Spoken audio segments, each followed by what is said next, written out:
All right, so this is Frank. This is a 1952 CJ5. It's fully restored. I had to frame up. Most of the tub and everything is not the same. This is the original grill that I came off the Jeep when I first bought it. The engine's been gone over. This F-head's been gone over a couple times. It seems to be really good. When I ran it, it ran strong. But I'm gonna change the plugs, wires, and this distributor over here. It's just no good. So I'm gonna change that. I'm gonna rebuild it. And John over at Jeepster Man sent me everything to rebuild this original distributor. So I'll do that sometime today and hopefully get this running. I got to put some antifreeze in it. You can see it's got the high torque starter, which is really nice to have, and the 12-volt conversion. So we'll see what's going on with those later on. But you can see, like, the tub is crusty. This came off a later CJ5.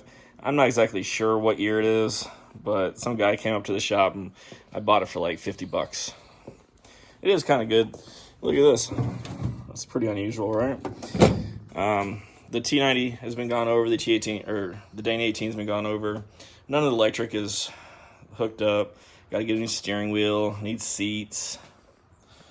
But I don't know. It's a good tub.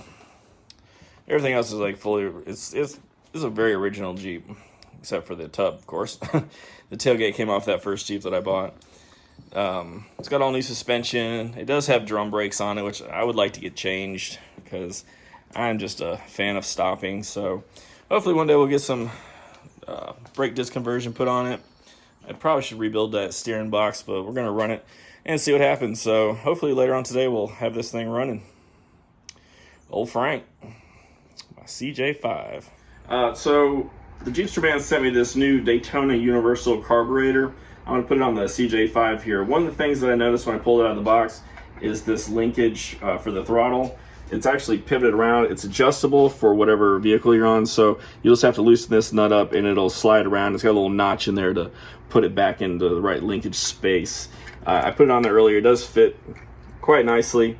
It does come with all the fittings and everything that you're going to need. It comes with this new fuel filter with clips and hoses, and of course you get your gaskets that go with it. We're also going to put this new 12-volt coil on here and see how it runs. So we got the fuel pump hooked up to the fuel line. We got the new Daytona Carburetor Universal put on here. You can see, that's what I was saying. Now it is sitting right against the valve cover, so that's kind of weird. We'll see how that works. Got your fuel filter on there, and our new coils put in. Okay, so we're gonna crank her up and see if we can get it started. Well, I don't know. She started up and ran, but smoking like crazy. I don't know. All right, I'm gonna crank her up. I'm trying to start this thing.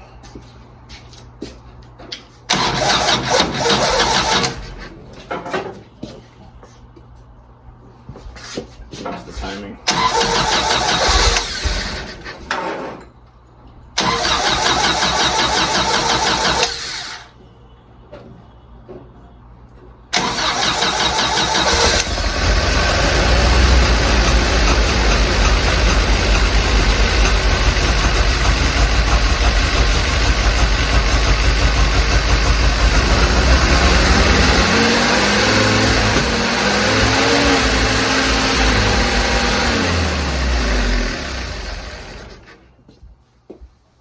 I'm not too sure what's going on there. Sounds like the throttle is sticking open.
plugs, wires, distributors refilled, and sounds like it's running pretty well.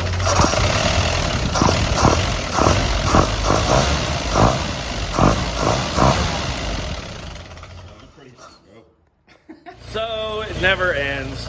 The carburetor's on there, it's running well, and then there's this. Oh yeah, that's awesome. That's freaking awesome. Yeah, that's wet, so that's a head gasket, I believe. Oh! Awesome. Actually, you know what?